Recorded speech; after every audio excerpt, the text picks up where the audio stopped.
Xo'p, Navbahor haqida gapiringlar deyapti. Navbahorga o'tamiz unda. Shartnoma uzaytirilgan futbolchilar Benjamin Tedi, Said Azamat Mirsaidov, Shohmalik Komilov, Zabihullo O'rinboyev, Abbos G'ulomov va Ruslanbek Jiyanov jamoada qoldi. Ruslanbek Jiyanov o'sha to'liqligicha adashmasam Navbahor a'zosiga aylandi. Nijniy Novgorod bilan edi shartnomasi o'tgan yili ham. Va erkin agent sifatida kelgan futbolchilar ham ko'p. Darvoza chizig'i butunlay yangilandi. O'tkir Yusupov keldi va ikkinchi raqamli sifatida Valijon Rahimov taklif etildi. O'tgan mavsumni oxirlarini Bunyodkorda o'tkazgan legionerlar bor va umuman Navbahorning seleksiyasi va Timur Kapadze boshchiligidagi Navbahor mavsumiga qanchalik tayyor degan savolga hozir javob olamiz. Qanchalik tayyor degan savolga endi mavsum startidagi o'yinlarni ko'rib javob olishimiz mumkin. Hozir jamoa tarkibi juda ko'p yangi futbolchilar kelib qo'shildi. O'tgan yilgi tarkibidagi asosiy futbolchilarni olib qoldi. Misol Jiyanov, O'tkir kelib qo'shilgani ham katta faktor. Hozir agar o'sha jarohatidan keyin yaxshi formasiga kirib olsa, baribir yaxshi darvozabon ham yarim jamoa, bu ham katta yutuq. Amalda ko'rishi juda qiziq bo'lib turgan jamoalardan bittasi hozir Navbahor. Ishtahasi, umuman harakati, mavsumga qanaqa kirib kelayotgani, umuman nafaqat maydondan tashqarisida ham jamoa nima deydi, aktiv.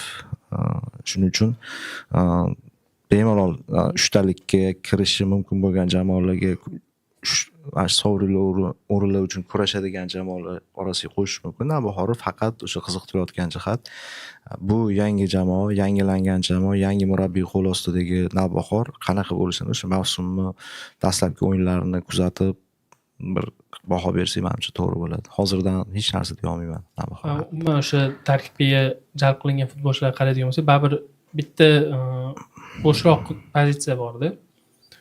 O'sha markaziy hujum.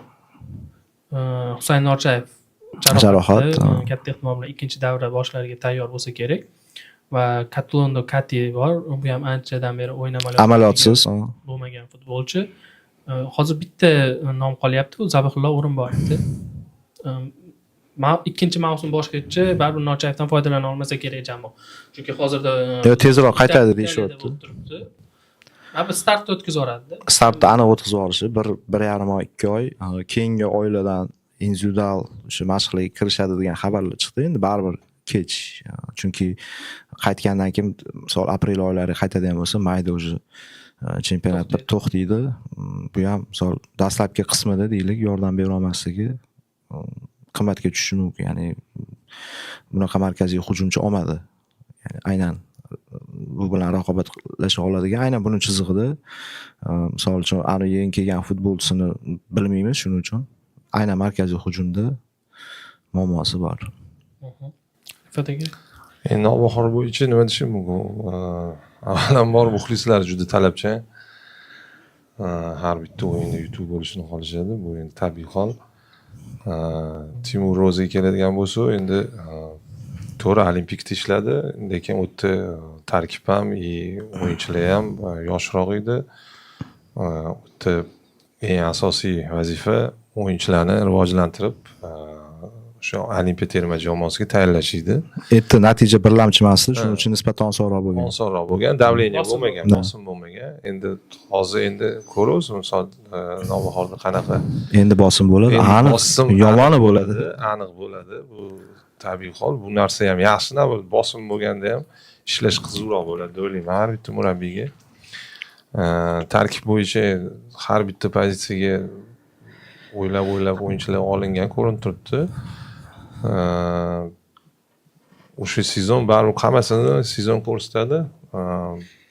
O'sha murabbiy qanaqa o'zini tutishi, o'yinchilar va hokazo.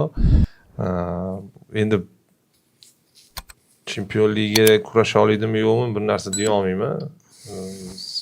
Yengillangan tarkib baribir, endi eski o'yinchilari ham qolgan. Timur Ro'zi ham bari maksimalist murabbiylardan bittasi. O'ylayman, yuqori o'rinlarga harakat qiladi. Har bitta o'yinga tayyorlanib, o'zini oldingi tajribalarini ishga solsa kerak. Meni o'zim uchun ham juda qiziqarli kuzatish bo'ladi. Chunki